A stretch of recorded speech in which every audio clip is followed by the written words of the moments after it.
गया और फिर कहने लगा कि गुरुवर माफ कीजिएगा, मैं रात को भी सोता हूँ, फिर भी पता नहीं क्यों मुझे हर समय नींद आती रहती है। ऐसा लगता है कि शरीर में जान ही नहीं है। मैं बहुत जल्दी थक भी जाता हूँ, चाह करके भी मैं कुछ कर नहीं पाता। गुरुवर मेरा पढ़ाई में भी मैं तरह तरह के उपाय भी अपनाता हूँ और फिर भी मैं सफल नहीं हो पाता। हर समय ऐसा लगता है कि हमारे शरीर की ऊर्जा को किसी ने छीन लिया है। गुरु कहते हैं कि निर्मल, तुम बिल्कुल भी घबराओ नहीं। आज तुम्हारे साथ साथ मैं सभी शिष्यों को शरीर की ऊर्जा बढ़ाने के तरीके बता रहा हूँ, जिसे तुम सब ध्यानपूर्वक सुनना। गुरु कहते हैं कि शिष्यों, सिर्फ अच्छा भोजन करने से शरीर में ऊर्जा नहीं बढ़ती। शरीर में ऊर्जा बढ़ाने के कई सारे कारण होते हैं। गुरु कहते हैं कि आश्रम में जो अनाज की खेती होती है, तो क्या वह सिर्फ उसमें पानी डालने से ही अच्छी फसलें तैयार हो जाती हैं क्या? सभी शिष्य कहते हैं कि नहीं गुरुवर, उसमें तो खाद माटी के साथ साथ तमाम चीजें डालनी पड़ती हैं, तब जाकर के फसल अच्छी तैयार होती है। गुरु कहते हैं कि अगर खेतों में पौधों को सिर्फ पानी ही डाला जाए तो क्या फसलों की पैदावार अच्छी होगी? सभी शिष्य कहते हैं कि नहीं गुरुवर, ऐसे में तो फसलें मुरझा जाएंगी। गुरु कहते हैं कि ठीक उसी प्रकार हमारे शरीर की भी हालत होती है।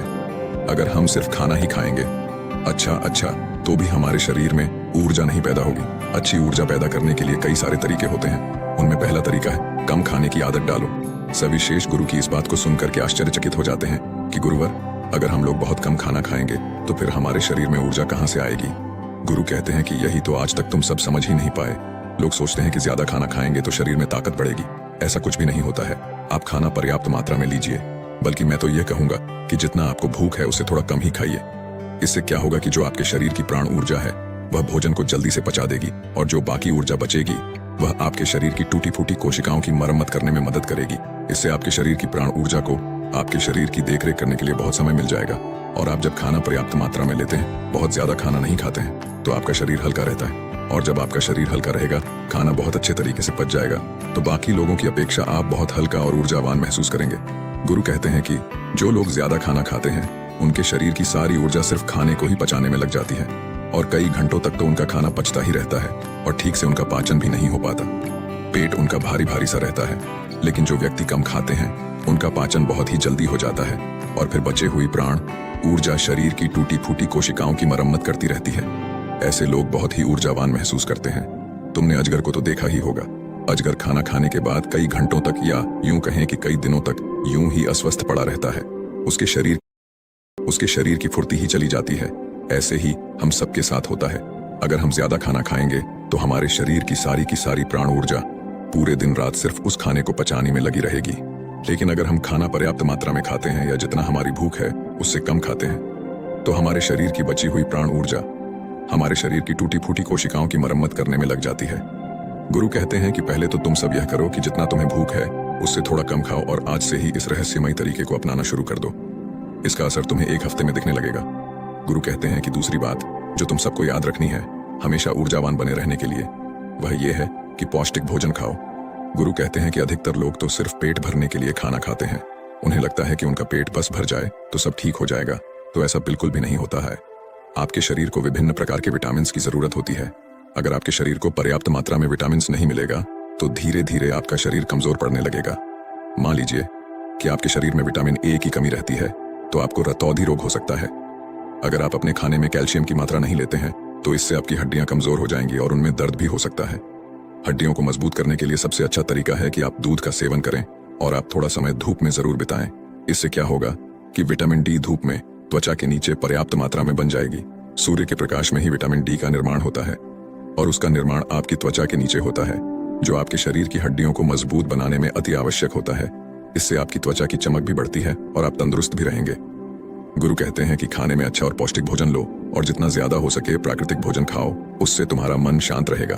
गुरु कहते हैं कि शिष्य हमेशा ऊर्जावान बने रहने का तीसरा तरीका है व्यायाम करने की और ध्यान करने की आदत डालो। शिष्य कहने लगे, गुरुवर, ये तो हम प्रतिदिन करते हैं, इसमें कौन सी बड़ी बात है, ये तो सभी करते हैं। तभी फिर गुरु कहते हैं कि हाँ, बात तुम्हारी सही है, लेकिन अगर व्यायाम को और ध्यान को एक निश्चित समय पर ना किया जाए, जब मन में आया तब कर लिए, तो ऐसे करने से कोई मतलब नहीं होता है, बल्कि उसका शरीर पर बुरा असर तुम्हें देखने को मिलेगा।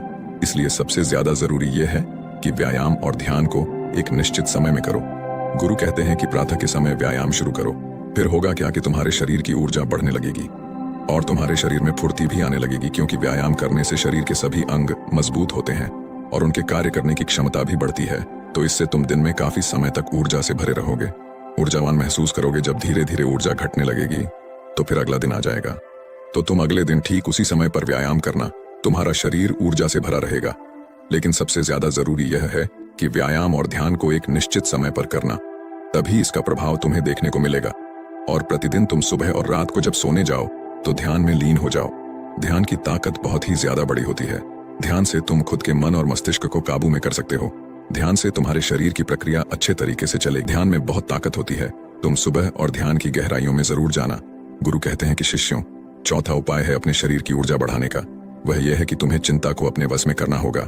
गुरु कहते हैं कि शिष्यों, अभी तुम सबको उतनी फिक्र नहीं है, लेकिन जब तुम धीरे धीरे बड़े होने लगोगे तो तुम्हारे ऊपर भी जिम्मेदारियों का बोझ आएगा।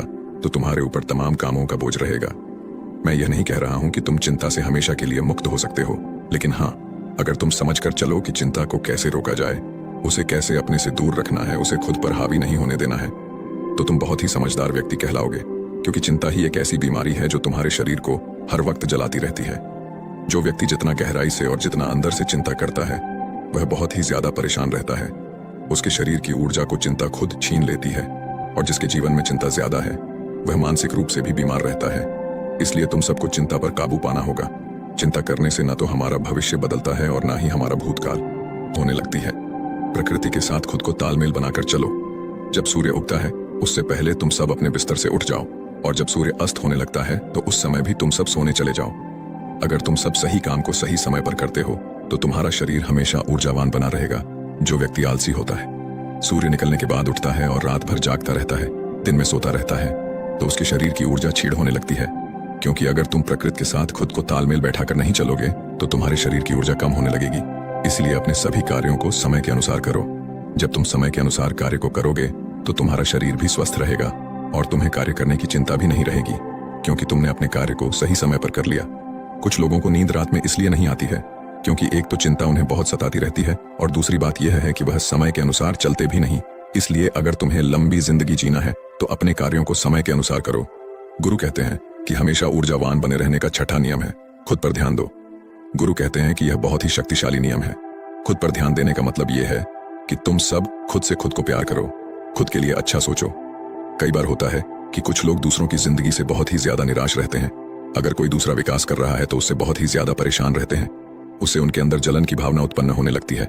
और जो व्यक्ति दूसरों के विकास से दुखी रहता है तो उसके अंदर जलन की भावना पैदा हो जाती है।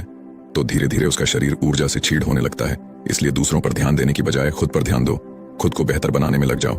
जब तुम पूरी ऊर्जा के साथ खुद को बेहतर बनाने में लगोगे तो तुम्हारे कार्य जरूर सफल होंगे। वह व्यक्ति अपने जीवन में कभी भी सफल नहीं हो पाता जो हर समय दूसरों के बारे में सोचता रहता है, दूसरों की बुराई के बारे में सोचता रहता है। हार्मोन्स कभी भी उसके शरीर से स्रावित ही नहीं हो पाते, जिससे उसकी ऊर्जा कम होने लगती है। लेकिन वहीं पर जो व्यक्ति सोचता है, पॉजिटिव रहता है, तो उसके शरीर के सभी हार्मोन्स सकारात्मक तरीके से निकलते रहते हैं, जिससे उसके शरीर में ऊर्जा बनी रहती है। गुरु कहते हैं कि हमेशा ऊर्जावान बने रहने का सातवां नियम है सकारात्मक रहें। कैसी भी सिचुएशन तुम्हारी जिंदगी में आ जाए, तुम्हें हमेशा सकारात्मक बने रहना होगा। जो व्यक्ति जितना ज्यादा सकारात्मक होता है, उसकी सोच उतनी ही ज्यादा सकारात्मक होती है। वह उतना ही अच्छे तरीके से परेशानियों से निपट सकता है। लेकिन जिसके दिमाग में हमेशा नकारात्मक बातें ही भरी रहती हैं, वह नकारात्मक बातें ही सोचता रहता है, तो उसकी ऊर्जा लगातार नीचे की तरफ बहती रहती है, जिससे उसके शरीर की ऊर्जा धीरे धीरे छीड़ होने लगती है। लेकिन जिस भी व्यक्ति के अंदर सकारात्मक भावनाएं पैदा होती हैं, सकारात्मक बातें वह सोचता है, तो उसके अंदर की ऊर्जा ऊपर की तरफ बहती है। और जब ऊर्जा ऊपर की तरफ बहती है तो वह किसी भी कार्य पर, किसी भी तत्व पर बहुत ही अच्छे तरीके से सोच पाता है। और जब वह किसी कार्य को करता है तो उसमें वह सफल जरूर होता है। इसीलिए शिष्यों, हमेशा सकारात्मक बने रहना बहुत ज्यादा जरूरी होता है। जरूरी नहीं कि हर पल आप सकारात्मक ही रहे, लेकिन अगर आपकी सोच सकारात्मक है तो आप तमाम तरह की मुश्किलों से पार पा सकते हैं, मुश्किलों को अपनी जिंदगी से हरा सकते हैं। इसीलिए सकारात्मक सोच के साथ आगे बढ़ने का प्रयास जरूर करो।